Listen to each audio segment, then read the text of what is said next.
सलाम, नमस्कार। मेरा नाम है अल्तमश अहमद। मैं सिर्फ कहानियां नहीं सुनाता, मैं उन्हें जिंदा करता हूँ। स्वागत है आपका मेरे चैनल कहानीज में। आज की कहानी का शीर्षक है लखनवी अंदाज। मुफस्सिल की पैसेंजर ट्रेन स्टेशन से चलने ही वाली थी। आराम से सेकंड क्लास में जाने के लिए दाम अधिक लगते हैं। दूर तो जाना नहीं था। भीड़ से बचकर एकांत में नई कहानी के संबंध में सोच सकने और खिड़की के प्राकृतिक दृश्य देख सकने के लिए टिकट सेकंड क्लास का ही ले लिया। गाड़ी छूट रही थी। सेकंड क्लास के एक छोटे डिब्बे को खाली समझकर जरा दौड़कर उसमें चढ़ गए। मुझे लगा कि डिब्बा खाली होगा, लेकिन एक बर्थ पर लखनऊ की नवाबी नस्ल के एक सफेद पोश सज्जन बहुत सुविधा से पालथी मारे बैठे थे। सामने 2 ताजे चिकने खीरे तौलिया पर रखे थे। मेरे अचानक आने से उनकी आंखों में हल्का सा खीज का भाव दिखा। शायद उन्हें लगा हो कि उनका एकांत भंग हो गया। मैंने भी सामने वाली बर्थ पर बैठकर नजरें झुका लीं। मैंने मन ही मन सोचा, शायद नवाब साहब अकेले सफ़र करना चाहते होंगे। सेकंड क्लास का टिकट इसलिए लिया होगा कि कोई जान पहचान वाला उन्हें इस दर्जे में सफ़र करते न देख ले, और शायद वक्त काटने के लिए ये खीरे ले लिए होंगे। लेकिन अब मेरे सामने इन्हें खाने में संकोच कर रहे हूं। कुछ देर तक वे बाहर खिड़की से देखते रहे। फिर अचानक मेरी ओर मुखातिब हुए। आदाब अर्ज़ है जनाब, हीरे का शौक फरमाएंगे? उनकी यह अचानक मेहरबानी मुझे कुछ बनावटी लगी। मैंने मुस्कुराकर जवाब दिया, शुक्रिया, किबला आप शौक फरमाएं। उन्होंने ज़्यादा जोर नहीं दिया। नवाब साहब ने फिर एक पल खिड़की से बाहर देखकर गौर किया और खीरों के नीचे रखा तौलिया झाड़कर सामने बिछा लिया।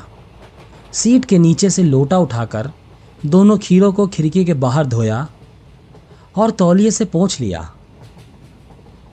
जेब से चाकू निकाला, दोनों खीरों के सिर काटे और उन्हें गोद कर झाग निकाला। फिर खीरे को बहुत एहतियात से छीलकर फाकों को करीने से तौलिया पर सजाते गए। लखनऊ स्टेशन पर खीरा बेचने वाले खीरे के इस्तेमाल का तरीका जानते हैं। ग्राहक के लिए जीरा मिला नमक और पिसी हुई लाल मिर्च की पुड़िया भी हाजिर कर देते हैं।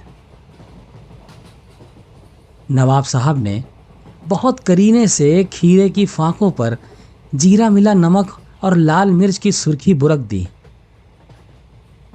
हम कनखियों से देखकर सोच रहे थे, मियाँ रईस बनते हैं, लेकिन लोगों की नज़रों से बच सकने के ख्याल में अपनी असलियत पर उतर आए हैं। नवाब साहब ने फिर एक बार हमारी ओर देख लिया। वल्लाह शौक कीजिए, लखनऊ का बालम खीरा है। नमक मिर्च छिड़क जाने से ताज़े खीरे की पनियाती फांकें देखकर पानी मुंह में ज़रूर आ रहा था, लेकिन इनकार कर चुके थे। आत्मसम्मान निभाना ही उचित समझा। उत्तर दिया, शुक्रिया, इस वक्त तलब महसूस नहीं हो रही है, मैदा भी कमज़ोर है ज़रा, किबला आप शौक फरमाएं। नवाब साहब ने एक फांक उठाई, होंठों तक ले गए, गहरी सांस लेकर उसे सूंघा। स्वाद के आनंद में पलकें मूंद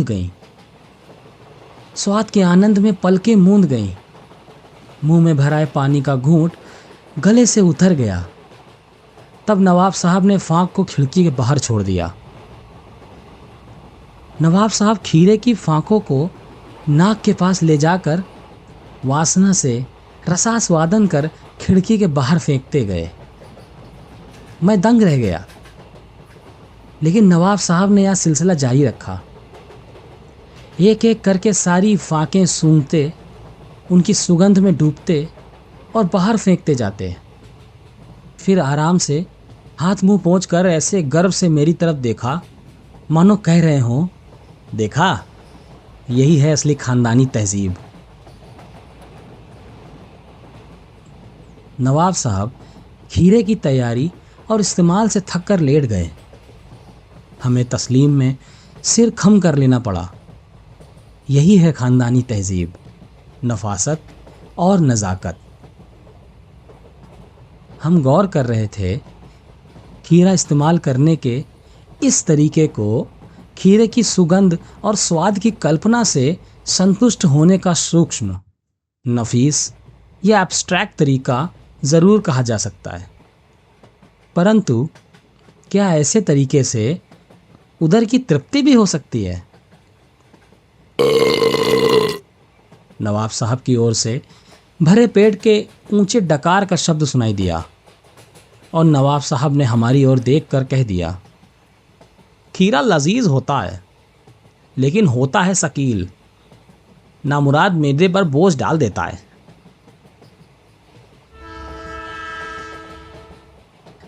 खीरे की सुगंध और स्वाद की कल्पना से पेट भर जाने का डकार आ सकता है, तो बिना विचार, घटना और पात्रों के लेखक की इच्छा मात्र से नई कहानी क्यों नहीं बन सकती है?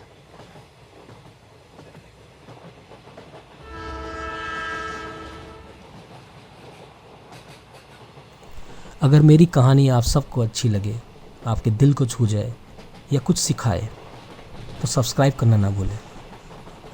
आपका एक सब्सक्राइब मुझे बहुत खुशी देगा।